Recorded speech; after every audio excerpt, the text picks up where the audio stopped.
네, 증시 인사이트 이어가겠습니다. 오늘은 NH투자증권 이규화 책임연구원 모시고 휴대폰 부품주에 대해서 살펴보도록 하겠습니다. 어서 오십시오. 안녕하세요. 요즘 휴대폰 부품주들은 어땠습니까? 주가 흐름이? 최근에 확실히 그 중국 스마트폰 수요가 회복하면서 전반적으로 좀 이제 양호한 흐름을 보이고 있고요. 특히 이제 갤럭시 S23가 판매가 예상보다 괜찮으면서 예. 전반적인 좀 훈풍이 불고 있는 것 같습니다. 아이폰 15도 나온다고요?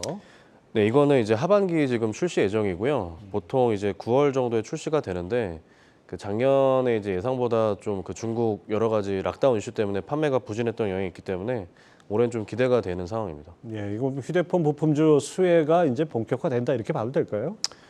네, 작년까지만 하더라도 사실 전체 시장이 좀 부진했기 때문에 주가가 이제 안 좋았는데요. 근데 아까 말씀드린 것처럼 중국 스마트폰이 이제 회복을 하고 있고 삼성전자도 생각보다 좀 괜찮은 상황이고 아이폰도 이제 올해 하반기에는 좀 변화가 많기 때문에 전반적으로 좀 수혜가 클 거라고 기대를 하고 있습니다. 네, 뭐 작년에는 좀 부진했지만은 올해는 좀 사정이 많이 나아진다 이렇게 보면 되겠네요. 휴대폰 부품주 중에 탑픽을 꼽는다면 어떤 종목입니까? 저는 탑픽을 이제 삼성전기랑 LG이노텍 두 가지 종목을 말씀을 드리고 있고요. 삼성전기는 뭐 잘 아시는 것처럼 삼성전자 쪽도 이제 많이 나가지만 중국 스마트폰 쪽으로 이제 많이 나가기 때문에 예. 그런 이제 수혜가 있고 LG노텍은 애플 쪽 아이폰에 이제 많이 납품을 하고 있기 때문에 올해 하반기에 많이 좋아질 거로 기대하고 있습니다.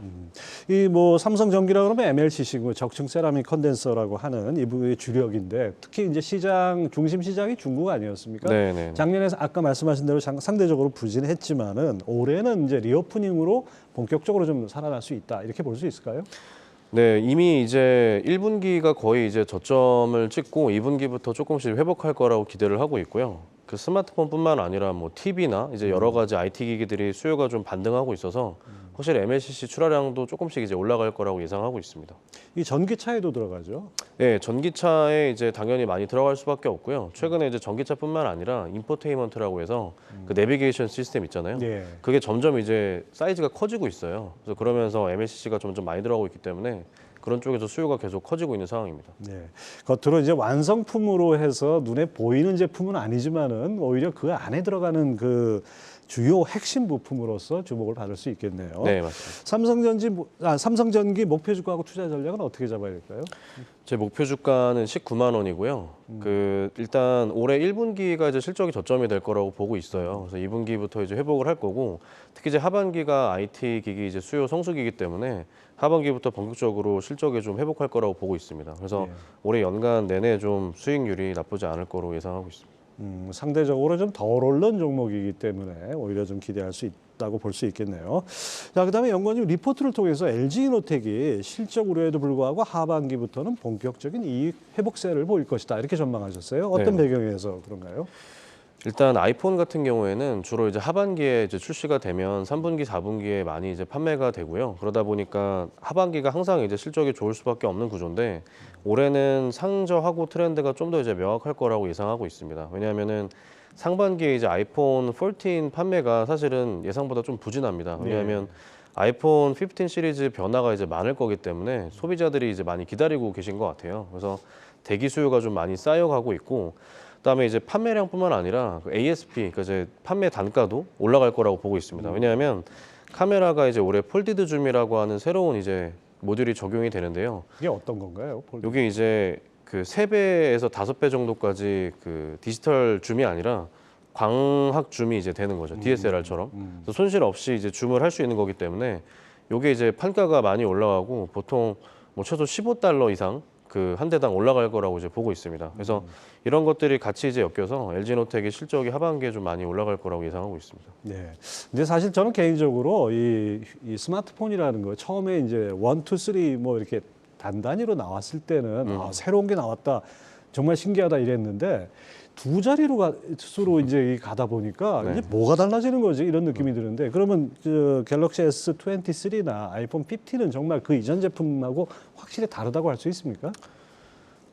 솔직히 이제 말씀드리면 갤럭시 S23는 크게 이제 차이가 없긴 합니다. 이게 이제 뭐 2억 화소를 처음 이제 탑재를 해서 카메라 화소가 좋아지긴 했는데 뭐 우리가 이제 느끼기에는 사실은 더 이제 크게 느끼기는 어려운 정도고요.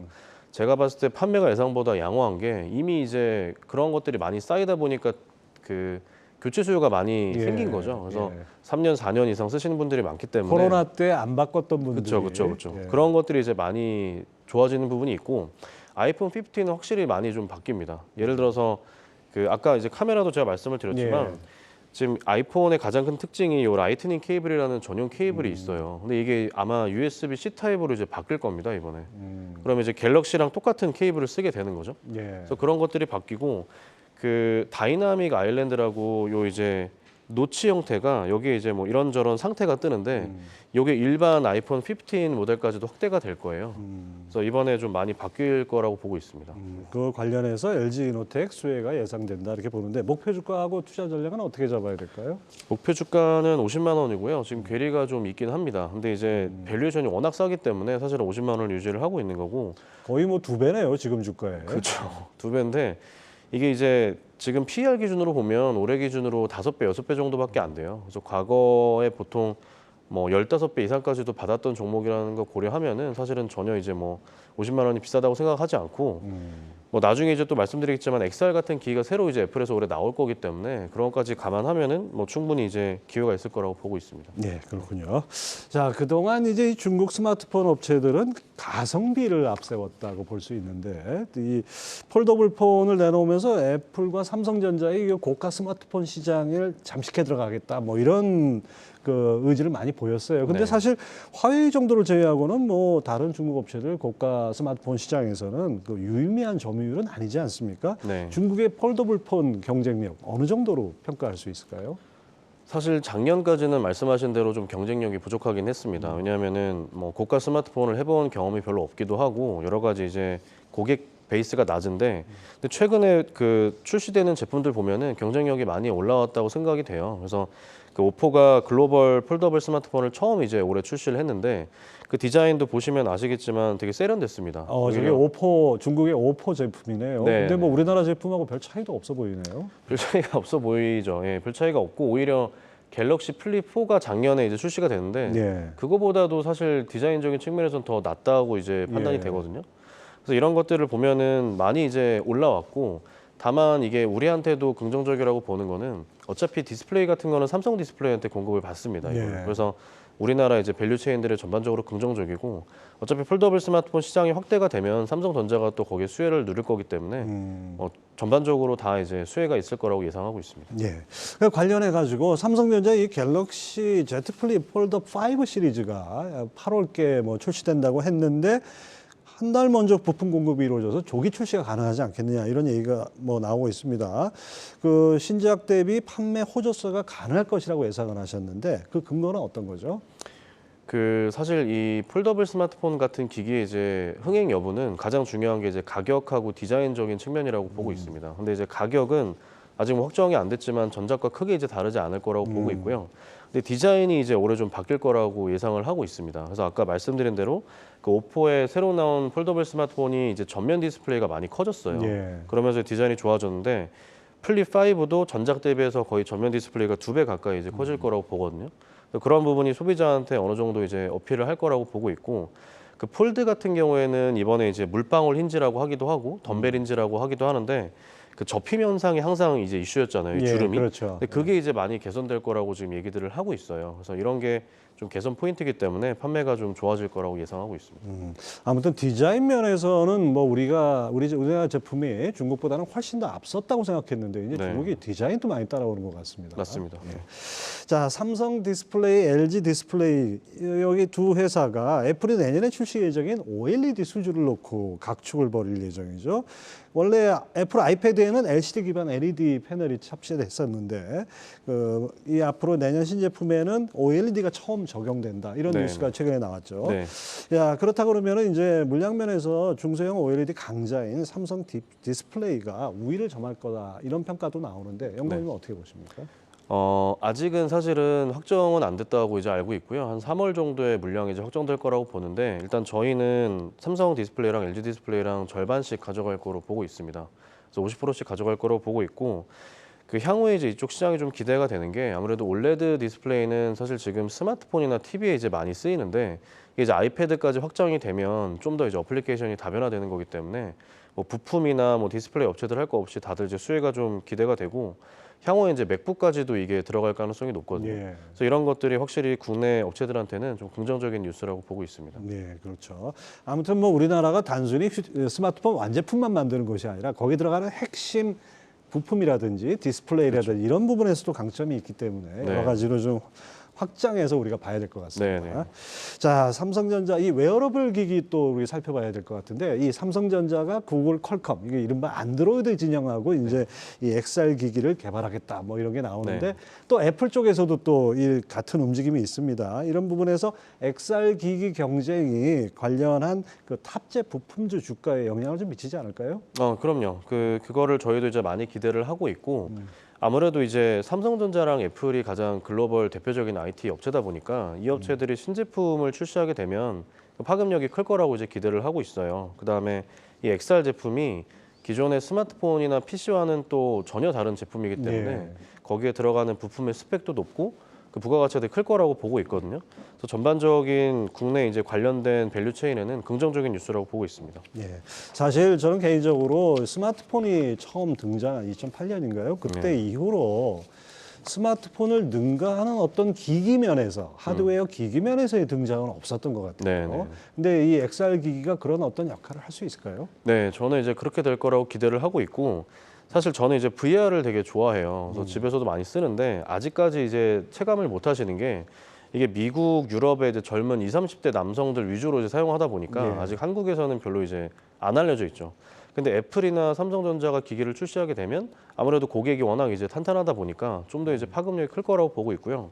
그러니까 나중에는 이걸 통해서 이제 PC 같은 뭐 제품도 대체하고 스마트폰도 대체할 거라고 저는 예상하고 있습니다. 예. 자, 그렇다면 이제 올해 상반기에는 어느 정도 스마트 휴대폰 부품주라든지 이런 부분에서는 좀 기대를 할 것이 많을 것 같은데요. 그 관련해서 좀 구체적인 종목들 좀 한번 좀 탐색을 해 주시죠. 네, 대표적인 이제 수혜주를 저는 세 개 카테고리로 좀 보고 있는데요. 그래서 중국 스마트폰 회복하는 이제 거기에 수혜주, 그다음 폴더블 스마트폰 확대에 대한 수혜주, 그다음에 이제 XR 시장이 개화되면서 거기에 따른 수혜주를 말씀을 드리는데 일단 중국 스마트폰 수혜주는 대표적인 종목이 삼성전기 그리고 PI 첨단 소재 예. 이렇게 두 가지 종목이 있고요. 폴더블 스마트폰 수혜주는 그 힌지를 납품하는 KH바텍, 그다음에 이제 특수 보호 필름 만드는 세경 하이테크 뭐 이런 업체 이제 말씀을 드리고 XR 수혜주는 이제 LG이노텍, 삼성전기, 그다음에 선익시스템 이런 업체들 말씀을 드리고 있습니다. 저기 저 뭐 삼성전기나 LG노텍 뭐 앞서 말씀을 해주셨는데 다른 종목들, 그러니까 중소형 종목들은 어떻습니까 지금 상황이? 이제 PI 첨단 소재 같은 경우에는 중국 스마트폰이나 애플, 아이폰 쪽에 이제 매출 비중이 높은 업체예요. 그래서 작년까지는 좀 안 좋았는데 올해 2분기 이후로 이제 중국 스마트폰이 회복을 본격적으로 할 거라고 네. 보기 때문에 그 수혜가 있을 거라고 이제 보고 있고요. KH바텍이나 세경하이테크 같은 업체들은 폴더블 스마트폰에 나가는 그 비중이 높습니다. 그래서 이 폴더블 스마트폰 판매가 좋아지면 실적이 이제 좋아질 수밖에 없는 구조고 최근에는 삼성뿐만 아니라 이제 중국 쪽으로 많이 이제 늘어나다 보니까 네. 특히 이제 세경하이테크 같은 업체들은 그쪽에도 매출이 많이 나가거든요. 그래서 그런 거에 이제 올해 하반기에 좋아질 거라고 보고요. 선익 시스템 같은 업체는 그 디스플레이 장비 업체인데 이게 이제 올레도스라고 하는 새로운 디스플레이가 최근에 좀 주목을 받고 있어요. 그래서 이게 이제 XR에 본격적으로 처음 이제 들어가는 디스플레이인데 그거를 삼성 디스플레이나 LG 디스플레이가 그 증설을 해야 되기 때문에 거의 관련된 업체라고 보시면 될 것 같습니다. 아무튼 우리나라 IT 산업 이쪽이 스마트폰도 그렇고 반도체도 그렇고 사실 IT 산업이 살아야 우리 경제도 살고 수출도 살고 시장도 살지 않겠습니까? 네. 중국 쪽으로 나가는 수출 많이 부진한데 이런 쪽에서 어느 정도 좀 회복이 가능할까요?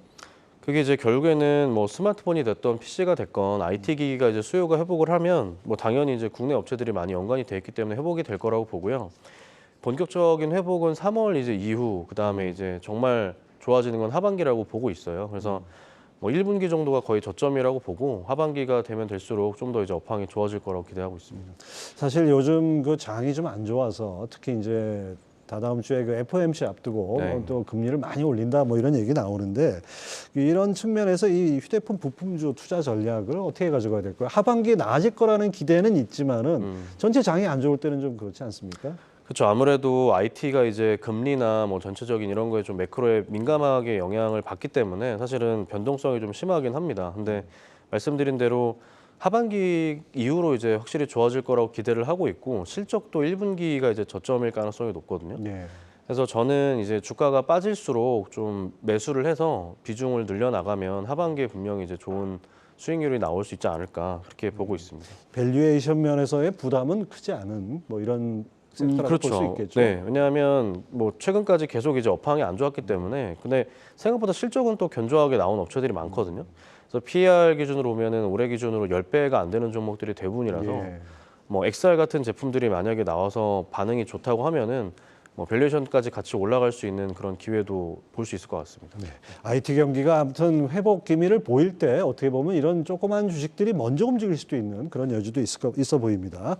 NH투자증권의 이규화 책임연구원 함께했습니다. 말씀 감사합니다. 네, 감사합니다.